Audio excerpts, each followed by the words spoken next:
Let's move on. What would be your advice to South Africa? South Africa is facing so many challenges, violence against people that are not citizens of South Africa. This is happening time and again. Yes. What would be your advice to African countries and indeed the government of South Africa? First of all, one must understand the history of South Africa. South Africa, since it became a democratic country, is only 25 years.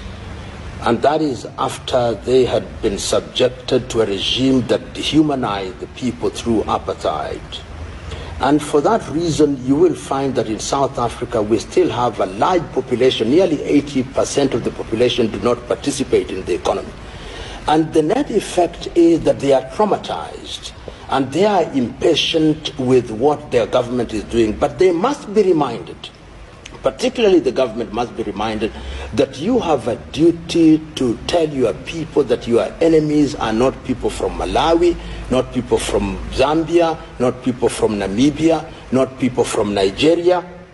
Your enemies are the men and women whom you have entrusted with the resources to create opportunities for yourself. Because when you begin to expel Nigerians and Ghanaians, once you have expelled all of them and your circumstances do not change, then you will turn on each other and you will destroy the country. So my own view is that I would want to see President Cyril Ramaphosa telling the people in a passionate manner that your problem is not with fellow Africans. These fellow Africans actually helped you during the struggle. They denied themselves. They were part of the frontline states. And for that reason, it is critical that you accommodate them. And I am happy that I've listened to my friend Malema speaking out loudly. I would want to see President Cyril Ramaphosa speaking a lot more loudly. I've heard President, or rather, a former Premier of KwaZulu-Natal, I think, what is his name? Mangasutu Buthelezi also coming out and speaking loudly. I would want to hear more voices. How do we deal with the problem of people trekking to South Africa for greener pastures? I will finish on that note tonight. Let me tell you, if you are a strong economy, and I've said this, and I said this at the University of Mpumalanga only 2 weeks ago, as long as you are an economic giant, you must expect that people will come to you. It is the strong that people seek solace. So South Africa, as long as her economy is a strong economy, it is going to be important that they appreciate that people will look for those opportunities. And they too must remember that South African goods and services will only be valuable if they have a wider market. They have their banks in West Africa, they have their banks in East Africa, they have their banks in SADC, they have their own supermarkets, ShopRite, throughout the continent. And they must know that there is an umbilical cord between the country and other African countries, because if they are isolated in the manner in which the apartheid regime was isolated, it will not be in their best interest. And they must know that that is not what we can do, particularly when we talk about African unity, when we talk about SADC, when we talk about free movement of goods and services. They must know that Africa can only unite if there is free movement of goods and free movement of labor. That is the way that Africa is going to survive. We'll finish on that note tonight, Professor Lumuba. Thank you very much for joining us tonight. Thank you very much. Well, on that note, let us begin from the premise that the international community has acknowledged that corruption is a problem of a universal nature. That is why we have the United Nations against corruption. Africa has admitted that it is a continental problem. That is why we have the African Convention for Preventing and Combating Corruption. Many African countries have now created specialized bodies to spearhead the fight against corruption. And I'm using the word spearhead deliberately, because there is this misguided assumption that bodies such as those will eliminate corruption. All of us must be involved in the fight against corruption. And that is why it is acknowledged that there are 3 ways of dealing with the scourge of corruption. Education, so that the people are sensitized about the ills of corruption, so that people don't believe that corruption is a victimless crime, so that people are able to appreciate that when they have bad roads, when they have bad schools, when they don't have medicine in the hospitals, when they don't have things that ought to improve the quality of their lives, it's because money has been spent in the manner that it ought not to be to have been spent. And that further, that we prevent corruption, and when people participate in corruption, if they are found guilty in accordance with the law, then they are punished in a manner that is in conformity with the law. The problem that we have in many African countries, and that we have had in many African countries, is that corruption became a way of life. In different parts of the world, there is corruption, but it is the exception other than the rule. The beauty in many countries now is that the population is beginning to realize that corruption must be fought and that their lives are affected by corruption. Why do I say so? If you look at the revolutions that are taking place, or the changes that are taking place in many African countries now, look at what happened in Algeria, the removal of President Bouteflika. The people said, you preside over a corrupt regime, we are removing you, and they removed him. If you look at what is sometimes described as the Arab Spring in Tunisia, and even the election that was held a few weeks ago, it is held on the basis following a death, but the people are saying we want corruption eliminated. When President Mubarak was removed in Egypt, the people are saying it is because of corruption. When Bashir was removed in Sudan, people are saying it is because of corruption. Here in your own country, there was a time when we had a cash gate, and the people were annoyed about it, and they were saying we must fight against it. And I think that that is a good thing. The realization that you as a people are sick and that you need medicine, that is the beginning of resolving the problem. But as I said a little earlier, in the fight against social ills, the people must remain eternally vigilant. It's eternal vigilance that ensures that people are asked and questioned about their wealth.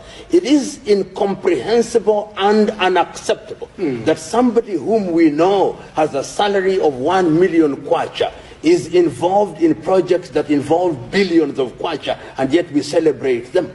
We must ensure that people live within their means. And there are African leaders who have lived within their means, and we remember them fondly. Now, in that regard, what can people do? Because I don't know what happens in government or in politics. Someone is earning 100,000 kwacha. Now, he goes into government. He's an overnight millionaire or billionaire. What can people do in that regard? But people have been doing things in Africa. I was making an argument that there are African leaders who have actually demonstrated that you can live within your means. Kenneth David Kaunda of Zambia, when he left office, it is on record that he had no more than the equivalent of $8,000 in his account. Julius Nyerere of Tanzania. In other words, you can serve a people, you can hold a public office and live within your means, and you will be celebrated. But what must be done, and this is what must be done consistently by Africans, is that when people misbehave, then they must be punished. Have we seen such punishment? Yes. There are people who are being taken to court. There are people whose properties are being seized. And once that is happening, and once people know that when you acquire property in an improper manner, that property will be seized and be taken away from you, then they'll know that you cannot continue to eat the fruits of a poison tree. And that if you do so, the fruits of a poison tree, you will die. The fruits of a poison tree. Yes. What about if you had a chance to design the best anti-corruption body? How would you design it? I would not go that route. This assumption that corruption is a Goliath and that you need a God-inspired David with a sling and a stone to fell Goliath is misguided. All of us have a duty to fight corruption. Wherever you are, if you are a Malawian, you are in Lilongwe, and you are a school teacher, don't take a pen which does not belong to you and take it to your child at home. If you are a farmer who is invested with assets of your cooperative society, Make sure that you are a good protector of those things. All of us have a duty to participate in the fight against corruption, and all of us have a duty to ensure that we create an environment which is hostile for the survival of those who participate in corruption. And when we are called upon to vote, don't ask those who are seeking votes for money, because when you are bribed as a voter, you cannot begin to question corruption, because these fellows who you ask to bribe you when you are voting, where do they get the money from?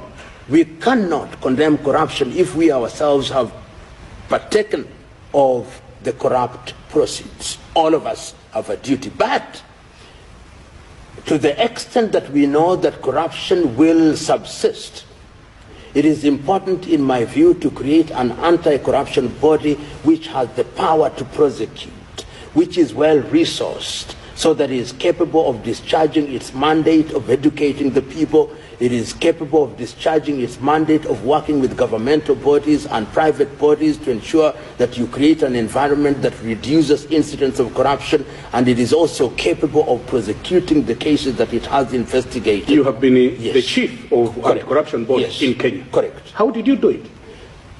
First of all, it is important to note that I served for only 1 year, and at the time that we were serving, we were a staff of only 145. You cannot expect 145 people to deal with multiple government organizations. But what we did, and what continues to be done by the Ethics and Anti-Corruption Commission, is that they educate the people, that they work with institutions for purposes of ensuring that incidents of corruption are dealt with. They don't have the power to prosecute, but they work with the Director of Public Prosecution, and when there is credible evidence, men and women are brought before courts of law, and the judiciary tries them, and if there is evidence, then they are convicted.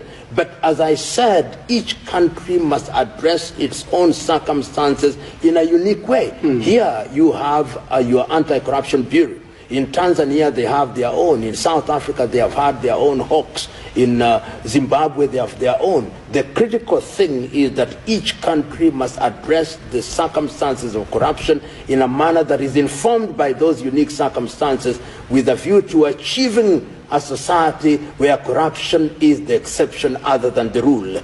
Do you think, in your opinion, it is proper and right for presidents to hire and fire chiefs of the anti-corruption bodies?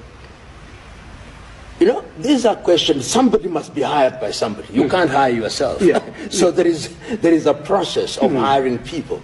And once you are hired, and in Kenya, for example, when you are occupying such a position, you would invariably apply to a body, and once you have applied, you'll be subjected to an interview process, and once you've been subjected to an interview process, you'll then be subjected to parliamentary scrutiny, and once you've been subjected to parliamentary scrutiny, then the president will formally appoint you. The mere fact that a person has been appointed by a person or a body does not mean they cannot be functionally independent. As long as the law is clear about functional independence, then a person can be independent. Because in any event, even an anti-corruption body is a part of a governmental system. It cannot work outside of it. It is operating on the basis of funds that are voted by Parliament. It must be answerable, at least at the policy level, to a particular body. So let us not obsess ourselves as if we can have God appointing people and imposing them on others. They'll be appointed by human beings, but they have a duty to exercise their functions without fear or favor. But the challenge is that you cannot you cannot do anything to the hand that has appointed. That is not true. In South Africa, Thuli Madonsela, who was recommending the prosecution of President Zuma, was appointed by a body which had Zuma participating in the process. We have seen Nuhu Ribadu in Nigeria was appointed by the president. That is not true. The problem that we also have in Africa is that we are quick to use negative examples, and we forget to cite certain things that have worked. There are many places in Africa where people have been prosecuted, and people have recommended prosecution even of presidents. Yeah, because here, the assertion has been that it is difficult to, to investigate those that are in power. because the chief, the anti-corruption bureau chief, is appointed by the president. Then that individual who is afraid to investigate the president and others is just a coward. And then there is no cure for cowardice. If a person has been appointed and he has powers that are vested in him by law, then as long as you operate within the law, then you are doing the right thing. So let us not blame the law for the weakness of individuals who are cowards. And let us not assume that simply because a particular individual is incapable of discharging their mandate, then the system is wrong. Otherwise, we'll be amending the law every other time. We'll be amending the law every other time. But it must be remembered that the fight against corruption is a very lonely fight. Even those who shout at the top of their voice that we want the fight against corruption to be enhanced, if you begin to touch them, they begin to behave differently. And it is a very dangerous place to be in. It is a very dangerous place to be in. You have been there, so you know what you're talking about. So people should not just say, as they say in the safety of their homes, it is an easy thing. It is dangerous. Your lives are threatened. Your family may be threatened. So it is very easy to sit in the comfort of your home and say, oh, let's fight, let us do this, we want blood. And you also want, people cannot just be arrested. There must be evidence according to law. And it must be remembered that justice according to law and truth are two separate things sometimes. You cannot just take people to court because it is something that is popular. There must be evidence. It could very well be true that somebody has stolen, but there must be credible evidence which will move a court of law. And it's only then that you recommend people to be prosecuted. But I hear many people want this, what I call populist demand for blood, like they demanded the blood of Jesus, crucify him, crucify. I don't believe that. So we cannot fight corruption in that sense? No, if you do that, it is only good if another person is being crucified. But I ask people to ask yourself, what about if you yourself are falsely accused? And I know many people who have been falsely accused and are innocent. We must give them the opportunity to demonstrate that they are not guilty. Professor Lumuba, you are well known for preaching good political governance, transparency and accountability. People might be asking, why have you failed to sell yourself to the electorate? Two things. First of all, it's not true. In the year 2007, I participated in the electoral process as a candidate. So parliamentary? Yes, I did. Yeah, but I'm talking on a higher level. No, but you're probably capable of being a president. You advise presidents and governments. I mean, while that is possible, who knows? In future, one day, I may want to say that. Are you contemplating? Not for the moment. But I'm saying that this obsession, there is also a problem in Africa. The problem that everybody must want to be a president, the problem that everybody must want to be a minister, everybody must want to be in government. You can serve your country in different capacities. If you are an accountant, you can serve your country in that capacity. If you are a lawyer, you can serve your country in that capacity. If you are a doctor, you can serve your country in that capacity. Some of the greatest men on earth have never held any public office. Which public office did Martin Luther King Jr. hold? Which public office did Malcolm X hold? Which public office did Mahatma Gandhi hold? Which public office before he died did Steve Biko hold? Which public office did Desmond Mpilo Tutu hold? So this idea that all of us must be in government is misguided.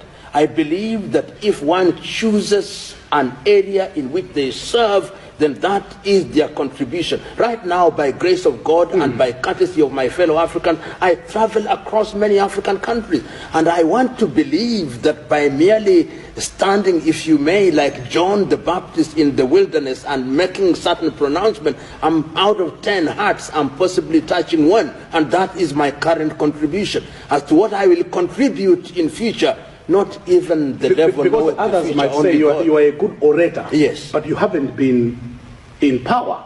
So being outside can mean something else. And they're entitled to say that.